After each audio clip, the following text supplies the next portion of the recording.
साथियों, आज भारत दुनिया की थर्ड लार्जेस्ट इकोनॉमी बनने की तरफ तेजी से आगे बढ़ रहा है।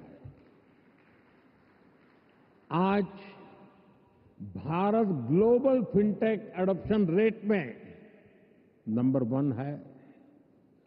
दुनिया का सेकंड लार्जेस्ट मोबाइल मैन्युफैक्चरर है। दुनिया का तीसरे सबसे बड़ा स्टार्टअप इकोसिस्टम भारत में है।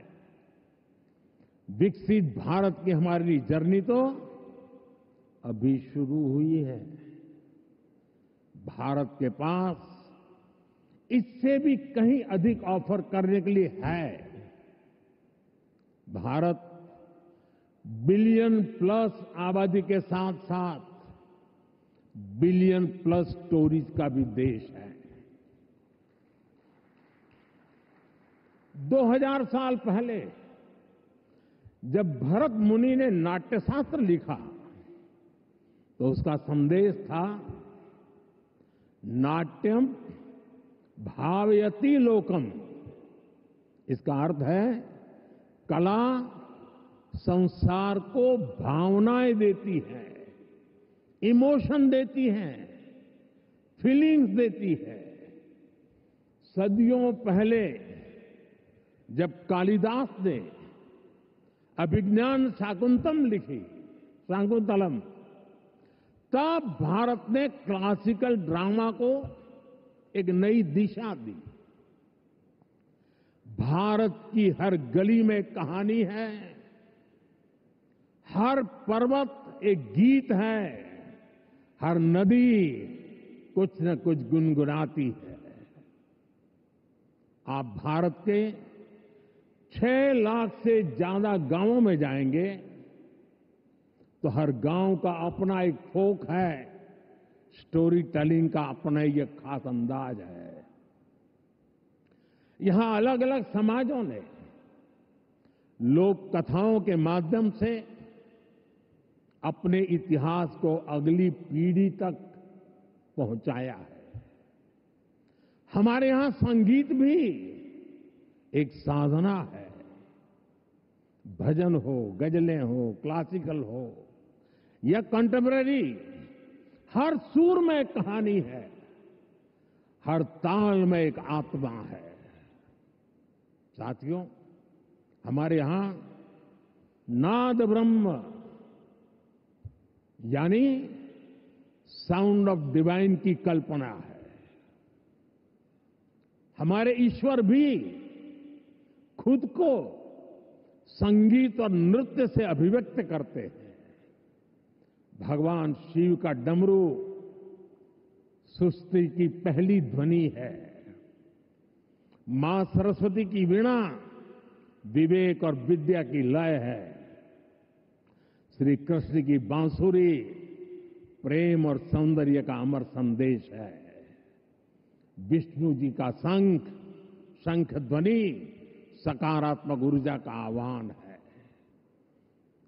इतना कुछ है हमारे पास। अभी यहां जो मन में होने वाले सांस्कृतिक प्रस्तुति हुई, उसमें भी उसकी झलक दिखी है।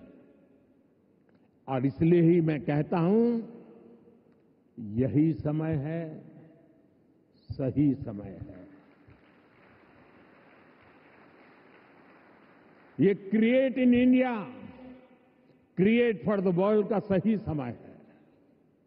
आज जब दुनिया स्टोरी टेलिंग के लिए नए तरीके ढूंढ रही है, तब भारत के पास हजारों वर्ष की अपनी कहानियों का खजाना है।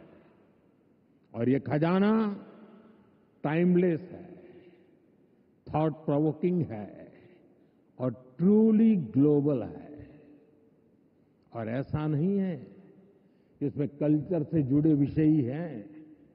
इसमें विज्ञान की दुनिया है, स्पोर्ट्स हैं, शौर्य की कहानियां हैं, त्याग तपस्या की गाथाएं हैं। हमारी स्टोरीज में साइंस भी है, फिक्शन भी है, करेज है, ब्रेवरी है। भारत के इस खजाने की बास्केट बहुत बड़ी है, बहुत विशाल है।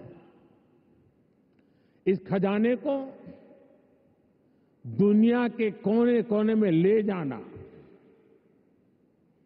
आने वाली पीढ़ियों के सामने नए और इंटरेस्टिंग तरीके से रखना, ये वेव्स प्लेटफॉर्म की बड़ी जिम्मेदारी है। साथियों, आप में से ज्यादातर लोगों को पता है कि हमारे यहां पद्म अवार्ड आजादी के कुछ साल बाद ही शुरू हो गए थे। इतने सालों से ये अवार्ड दिए जा रहे हैं, लेकिन हमने इन अवार्ड्स को पीपल्स पद्मा बना दिया। जो लोग देश के दूर दराज में कोने कोने में देश के लिए जी रहे हैं, समाज की सेवा कर रहे हैं, हमने उनकी पहचान की, उनको प्रतिष्ठा दी, तो पद्मा की परंपरा का स्वरूप ही बदल गया। अब पूरे देश ने खुले दिल से इसे मान्यता दी है। अब ये सिर्फ एक आयोजन का न होकर पूरे देश का उत्सव बन गया है। इसी तरह वेव्स भी है। वेव्स क्रिएटिव वर्ल्ड में, फिल्म में, म्यूजिक में, एनिमेशन में, गेमिंग में भारत के कोने कोने में जो टैलेंट है उसे एक प्लेटफॉर्म पर देगा, तो दुनिया भी इसे अवश्य सराहेगी।